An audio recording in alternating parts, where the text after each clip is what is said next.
Hello বন্ধুরা, সবাই কেমন আছো? আর এখন কিন্তু বাজে হলো গিয়ে বাজে, ও আমার ঘড়িটা এখানে লাগানো নেই। মা, আমার ঘড়িটা কবে লাগাবে? আমার ঘড়িটা লাগিয়ে দেবে। তো এখন আমি দেখো, আজকে আমি চুলটা দিয়ে শ্যাম্পু করে স্নান করছি।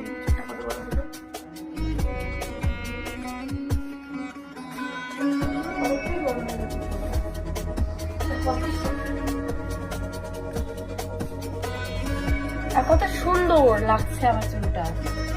আজকে যদি কেউ ইস শুনতে পারে তাহলে সেগুলোকে ইগনোর করো, কারণ অনেকে আছে যাদেরকে দেখতে সুন্দর না, তারা লোকের বিউটিটা ব্যাপারটা, এই যে ব্যাপারটা বিউটি ভিতর থেকে, সেটা থেকে হিংসা করে।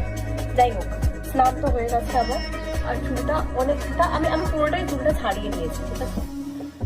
বিছানাটা গোছানো আছে কিনা তোমাদের দেখাটা এখন আর দেখানো যাবে না।